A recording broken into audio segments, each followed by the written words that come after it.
Hai teman-teman semuanya, kembali lagi bersama saya Des Johan dan rekan saya yang luar biasa banget nih. Hai Tor, Halo, halo, apa kabar Den? puji Tuhan. Lu gimana Tor? Baik, baik, baik. Puji Tuhan baik. Lu bentar lagi udah jadi bapak ya, haleluya. Iya, iya, 2 bulan Udah lagi lah siapin nama sekitar. dong? Apa? Udah siapin nama? Udah siapin nama? Udah, udah. Oh, siapa namanya? Surprise dong Rahasia, nanti rahasia ya? dong. Rahasia, Oh, oke, rahasia. oke. Tiba-tiba namanya Dennis lagi. Waduh, enggak lah, enggak lah. Kaget Itu. juga. Oke, kalau gitu kita Hmm. langsung aja masuk, supaya Oke. nggak bikin bete orang yang mendengarkan juga. Oke, hari ini kita akan ngebahas apa nih Tor? Udah tahu belum kita mau bahas apa?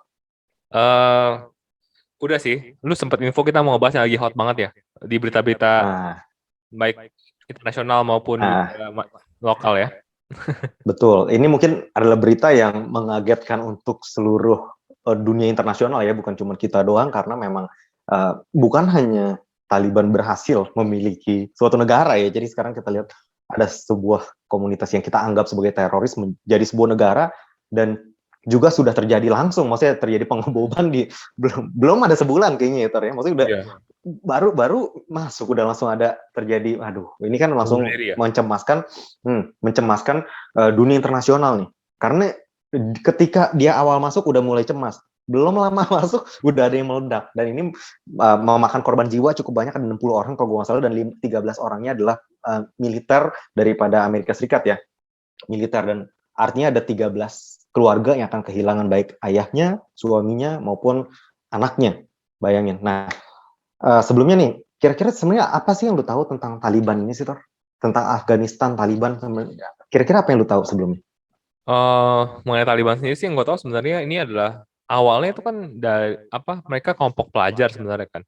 Setahu gue ya, jadi Hmm, hmm, maksudnya mereka tuh disebutnya Pashtun ya, jadi memang student lah artinya, hmm, yang memang bangkit pada saat perang sipil. Jadi kan dulu kan Afghanistan itu kan sempat diduduki oleh Uni Soviet kan, lalu setelah itu hmm, akhirnya US dan juga Pakistan segala macam akhirnya melawan Uni Soviet, dan akhirnya waktu itu Uni Soviet jatuh dan sempat ada perang hmm, sipil kan, maksudnya memperebutkan status quo di dalam pemerintahan yang ada itu, dan salah satu hmm, faksi yang kuat pada waktu itu adalah Taliban ini gitu.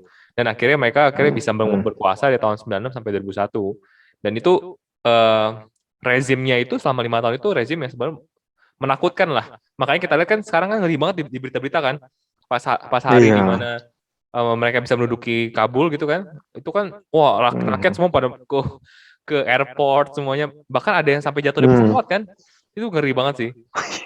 Itu hmm, hmm, kenapa? Karena mereka trauma gitu, trauma akan rezim 5 tahun Taliban yang dulu di tahun 96 sampai tahun 2001. Karena waktu itu benar-benar mereka menerapkan hukum syariat yang benar-benar kejam ya. Maksudnya yang benar-benar apa ya, ketat banget lah ya. Bahkan sempat hmm, tercatat tuh ada banyak ethnic cleansing gitu istilahnya. Jadi pembunuhan hmm, suku-suku, puluhan ribu orang meninggal, terus apalagi wanita ya, kasihan banget yang wanita nggak boleh sekolah, wanita nggak boleh kerja, cuma boleh di rumah, kalau keluar mesti pakai burka, pokoknya banyak banget lah hmm, inspirasi yang hmm, ada, baik juga hmm, terhadap hmm, agama-agama lain gitu.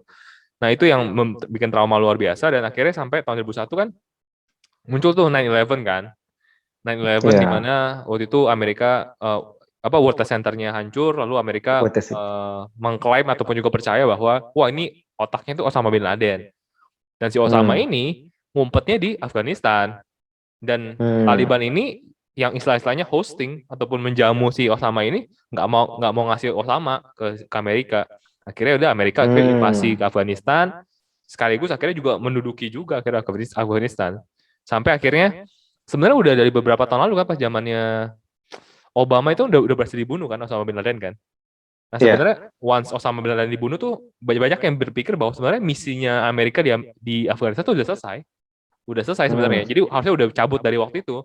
Cuma kan hmm, eh, kagak cabut-cabut kan, sampai akhirnya Biden akhirnya memutuskan untuk oke, cabut deh semua pasukan dari apa hmm, Afghanistan, dan pasti cabut itu ya akhirnya Taliban yang kembali berkuasa. Itu sih yang gue tahu deh.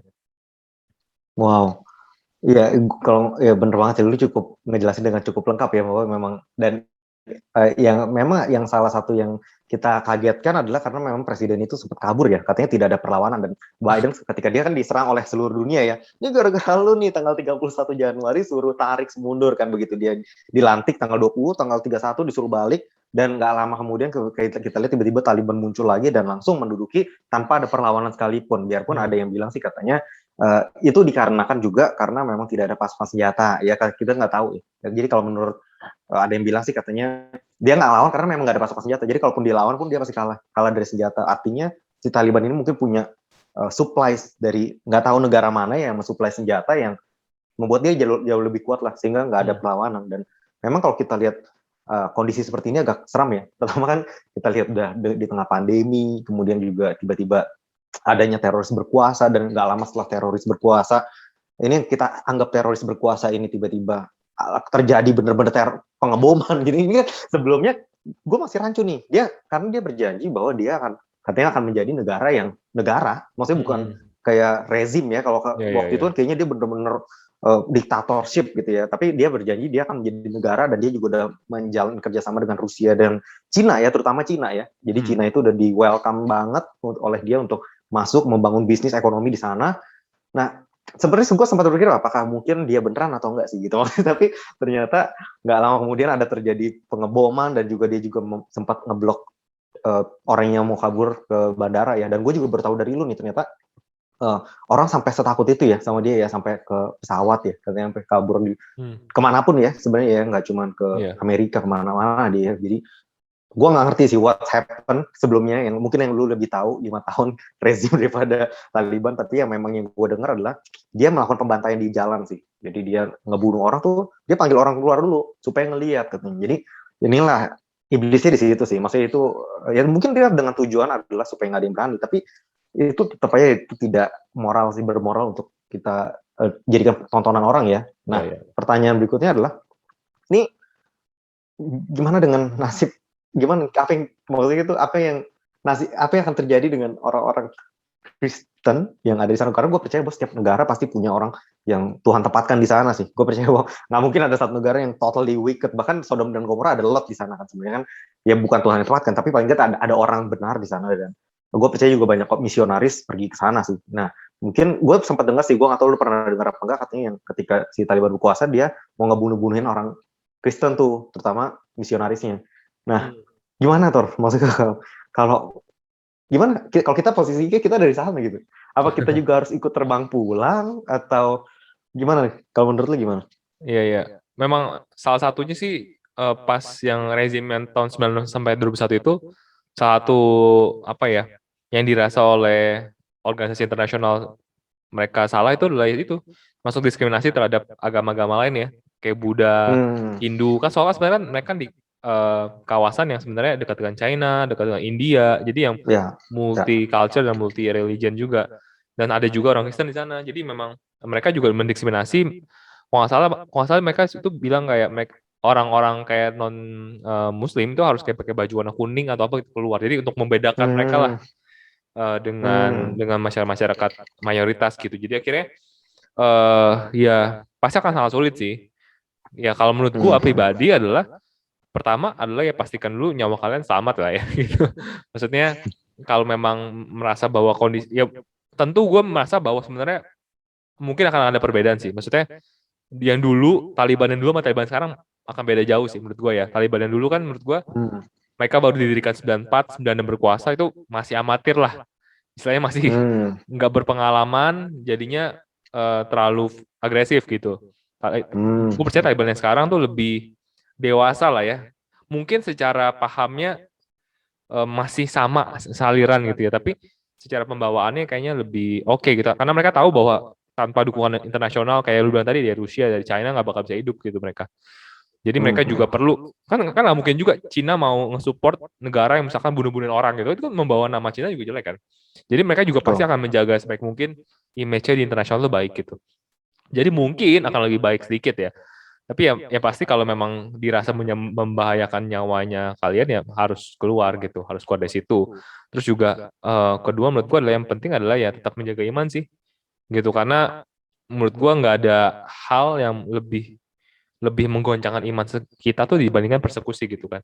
Persekusi Yes. terhadap iman kita itu sulit banget gitu. Maksud gue jujur belum pernah merasakan, tapi dan gue juga nggak bisa membayangkan ya apa rasanya jadi orang yang persekusi oleh karena imannya gitu. Tapi kalau gue mencoba membayangkan gue di posisi mereka kayak bakal berat banget. Jadi I think itu yang sangat penting untuk tetap menjaga iman, terus jaga hubungan sama Tuhan gitu. Dan yang pasti adalah menurut gue setelah itu ya coba untuk ya berkontribusi lah di sekitarnya gitu. Maksud gue adalah mungkin berkontribusi nggak harus dalam menyebarkan Injil gitu ya, karena mungkin kan menyebarkan Injil mungkin menjadi sesuatu yang bisa berhubungan fatal juga buat mereka. Tapi at least untuk menolong orang-orang lain yang butuh bantuan, mungkin orang-orang minoritas lain yang sama-sama mungkin digencet gitu ya, untuk bisa saling kasih support dan segala macam. Jadi ya mungkin nggak banyak yang bisa dilakukan, tapi menurut gue dari sedikit yang bisa dilakukan, menurut gue mungkin nggak bisa impact secara nasional ya, tapi mungkin bisa berimpact secara skala-skala kecil gitu. Ini sih menurut gue, Den. Wow, itu bener banget sih. Cuma mungkin kalau di sini, kalau gue pro dan kontra ya. Jadi kalau lu kan lebih ke arah ya, do your best lah ya. Lebih ke arah do your best dan make sure you also do in the rules lah ya. Maksudnya di dalam kotak supaya lu juga nggak membahayakan nyawa lu. Tapi kalau justru kalau gue, menurut gue ini adalah ini sih, maksud gue tuh ini adalah saatnya untuk lu bukan cuman ya of course lu juga harus menjaga iman, tapi juga kalau menurut gue memang gimana ya, kalau gue di posisi di mana kayak, kalau menurut gue kalau memang itu panggilan lu untuk berada di sana dulu untuk menyebarkan Injil, you still have to do it sih. Maksudnya ini kan panggilan setiap orang ya, dan gue percaya kalau memang itu panggilan lu, karena kan mostly kan yang di sana kan adalah misionaris gitu. Jadi ya kalau menurut gue sih misionaris di sana ya untuk menyebarkan Injil, bukannya hanya berkontribusi dalam masyarakat. Itu adalah bagian side line-nya, tapi main line-nya sebenarnya adalah menyebarkan Injil. Dan gue percaya sih kalau memang lebih persekusi sebagaimana kita lihat Stephen segala macam, bahkan harus martir, ya percayalah bahwa Tuhan udah menyediakan tempat yang jauh lebih baik kok daripada maksudnya di dunia yang sekarang kita lagi alami sih. Tapi ya yang pertama adalah bener kata lu, yang penting adalah tetap jaga iman, dan juga gue percaya adalah obey God sih. Tetap taat. Gue tahu itu sulit dan gue juga belum bisa lakuin, tapi hopefully kalau memang itu adalah panggilan lu juga dikuatkan, karena banyak banget juga gue dengar orang-orang yang di negara muslim, yang lu juga pernah dengar kan, tuh orang yang dia muslim, kemudian dia dapat penglihatan dari Tuhan, dia lihat Yesus, tiba-tiba jadi Kristen, dan dia sampai digebukin, bahkan ada yang mungkin diusir dari rumahnya dan mau ditimpukin batu, atau sudah ditimpukin batu. Nah, pertanyaan kenapa dia nggak diam-diam gitu? Karena gue percaya bahwa karena Tuhan berbicara ke dia dan memberikan kemampuan itu untuk dia stand up sih. Tentu kayak Stephen juga martir yang pertama, dia juga, kenapa dia nggak diam-diam aja gitu? Kalau dia diam mungkin dia nggak akan mati begitu cepat. Tapi ya gue percaya memang ada orang-orang yang memang panggilannya untuk preaching the gospel, dan ya hal itulah yang nantinya akan membawa impact kepada seluruh dunia sih, hopefully nggak cuma ke di sekitarnya. Dan kalau memang kalian nggak punya panggilan itu, ya benar sih kata lu, maksudnya ya stay safe, maksudnya ya jangan dengan sengaja juga berusaha nyari masalah sih. Itu yang cuman maksud gue ini mungkin juga masih cerdik juga sih, Den. Maksud gue gak bisa lugu gitu ya. Maksud gue gue setuju sih, maksud gue kalau menyebarkan Injil memang tugas lah ya sebenarnya.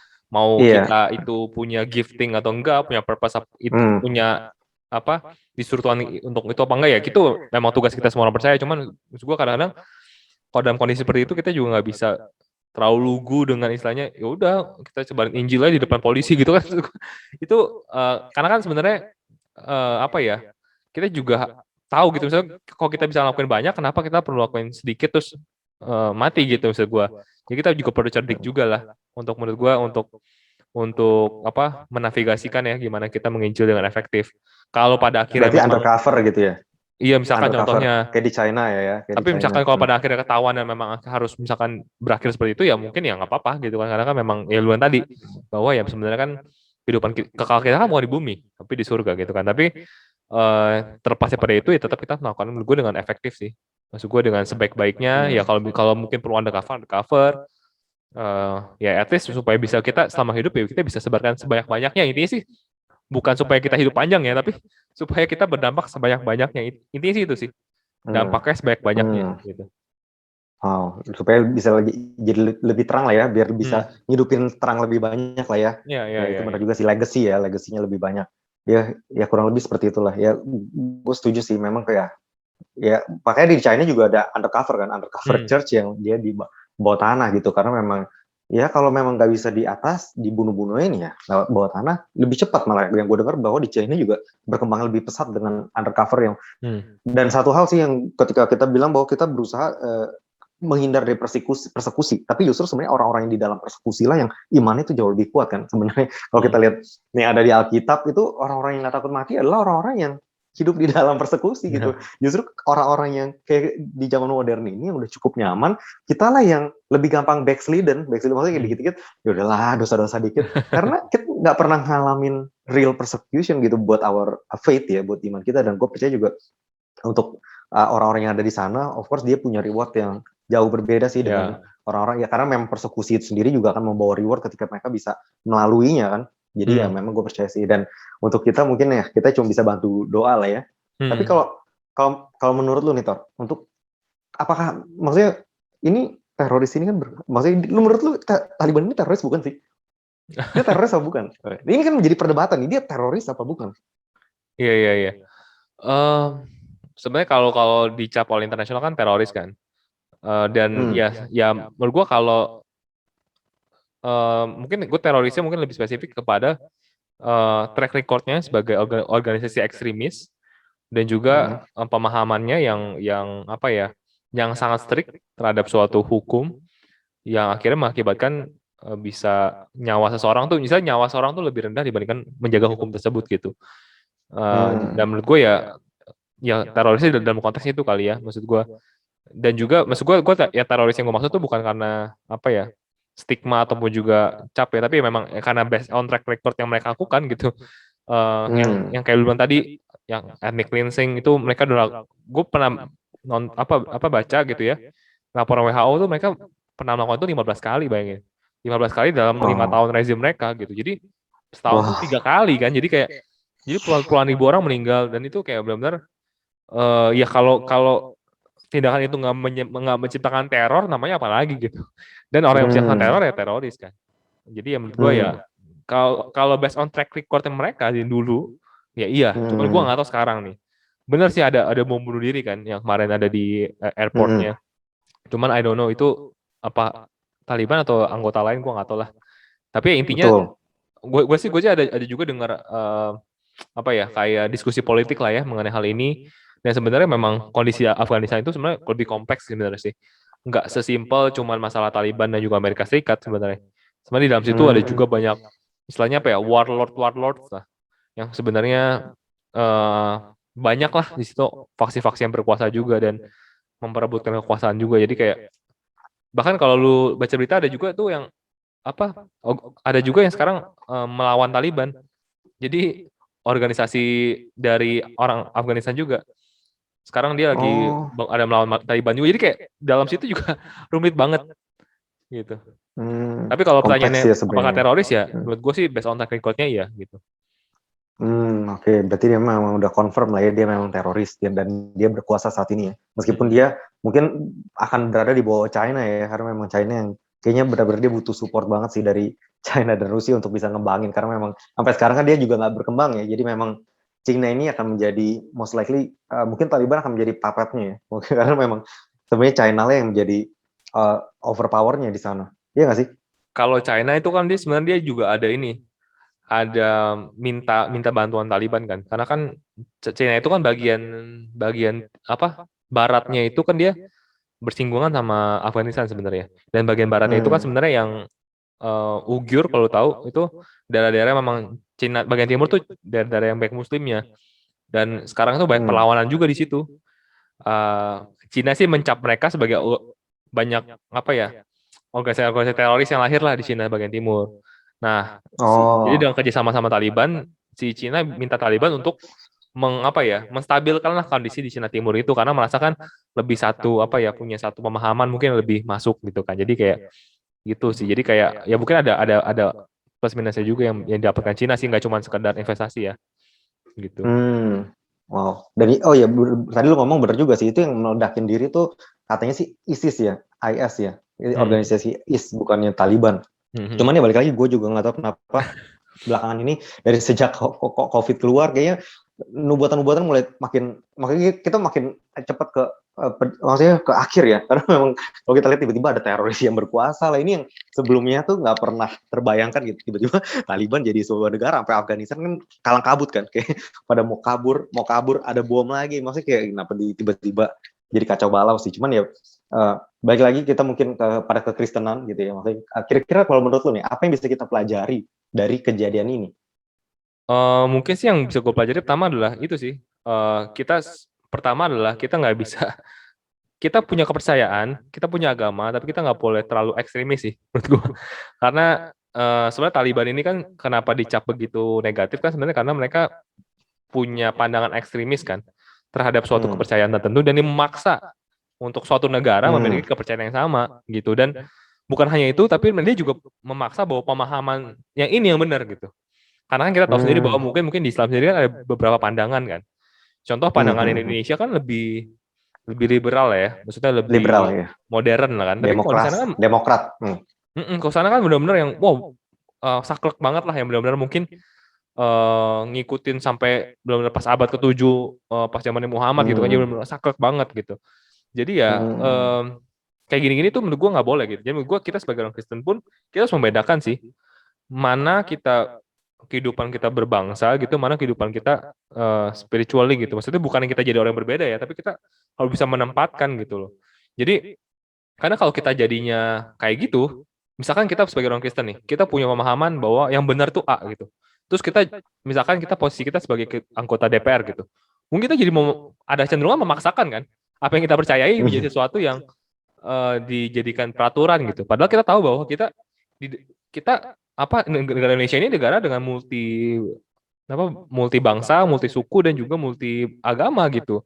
Jadi ya nggak bisa dong kepercayaan suatu agama dipaksakan untuk semua agama gitu. Nah, menurut gue ini pelajaran untuk lebih dalam skala besarnya ya, untuk kita ya nggak boleh se-ekstremis itu kali ya dalam beragama. Maksudnya kita juga tahu di tempatnya, tahu konteksnya. Dan ini menurut gue yang penting sih, karena baik orang Kristen juga ya, menurut gue kadang-kadang suka nggak tahu konteks gitu.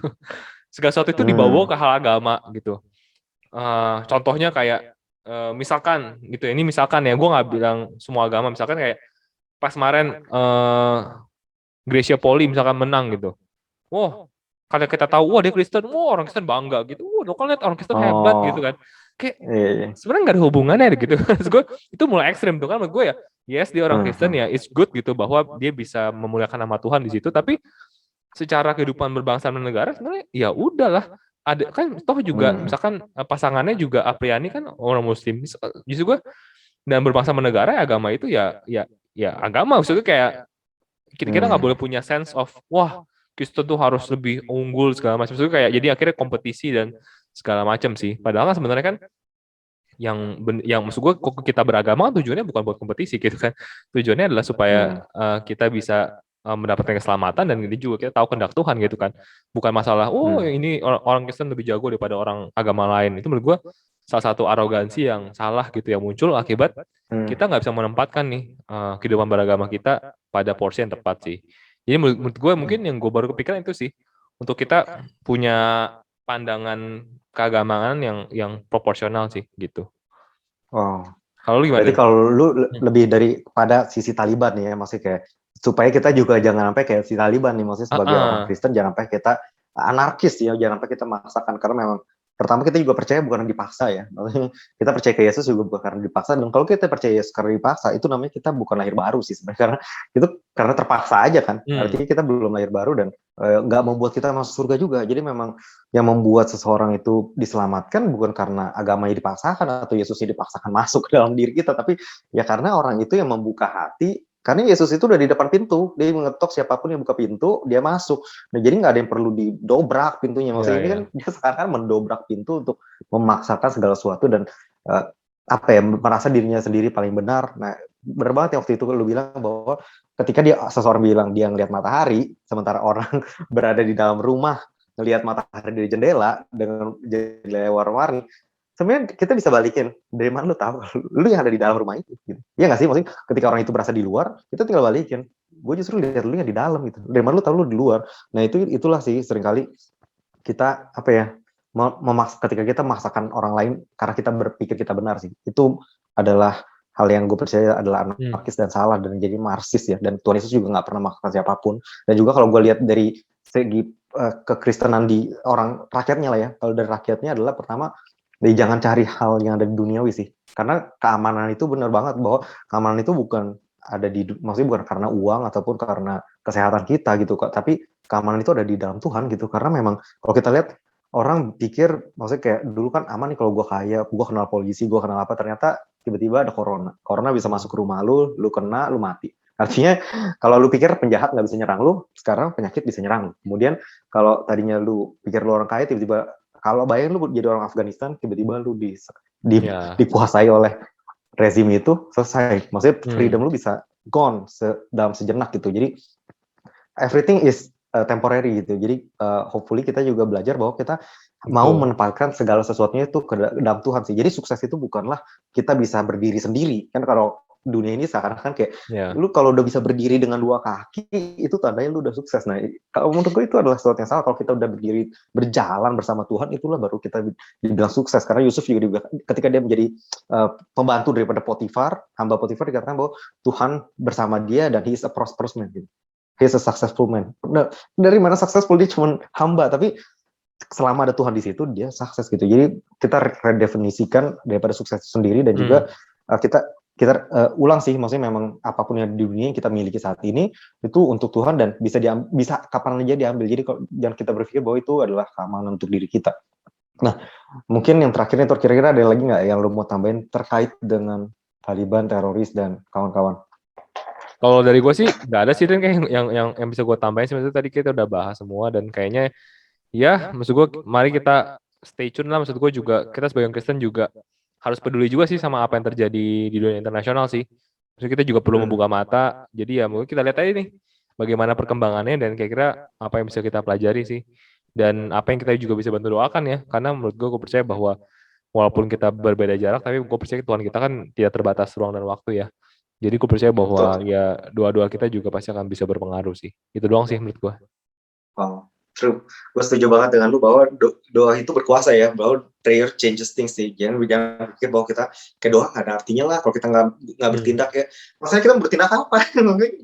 kita bukan otoritas gitu untuk melakukan apapun, dan mungkin bahkan otoritas yang mampu melakukan apapun juga Amerika juga udah mundur kan dari sana. Jadi ya percayalah pada Tuhan bahwa kalaupun Amerika mundur, Tuhan nggak akan mundur sih. Bahwa Tuhan akan, maksudnya dia nggak perlu pakai orang untuk bisa melakukan sesuatu gitu. Kita seringkali berpikir bahwa Tuhan butuh orang, tapi sebenarnya dia bisa ngelakuin apapun tanpa orang sekalipun sebenarnya. Jadi dia bisa ke Sodom dan Gomora, dia hukum juga dia pakai malaikat, dia nggak harus pakai Israel untuk menghukum siapapun. Jadi kayak ketika nggak ada justice di dunia ini lagi, nggak ada orang yang bisa dipakai untuk bawa justice, jangan takut bahwa, karena kan seringkali kita mikir, aduh Amerika udah liberal nih, udah nggak ada yang benar, Cina udah ateis, ini udahlah kita nggak berdaya gitu.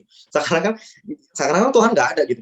Sementara ya kita harus tahu bahwa memang kita di dalam era kasih karunia, namun bukan berarti Tuhan tuh maksudnya udah sebodoh amat dengan dunia ini. Kayak dosa tuh nggak ada artinya lagi, of course not gitu. Ada saat dimana Tuhan akan bergerak dan bekerja gitu. Karena memang semuanya udah dibuatkan kan. Bukti daripada 7 tahun tribulation itu adalah bukti bahwa dia bekerja juga gitu. Ada wrath of God di sana. Jadi ya mari kita berdoa sih bersama terutama untuk saudara kita yang berada di sana supaya dia bisa tahan di dalam persekusi ataupun di dalam kehidupan kekristenan, karena it will be so hard untuk mereka terutama, dan juga untuk kita semua. Mungkin itu aja sih yang bisa gue tambahin. Kalau gitu kita tutup aja ya, untuk teman-teman semua yang mungkin mau bagi topik bisa langsung ke Instagram gue @dennis.johan atau Instagram kita @iman.id, atau lu di mana Tor? Di @Victor Aditya.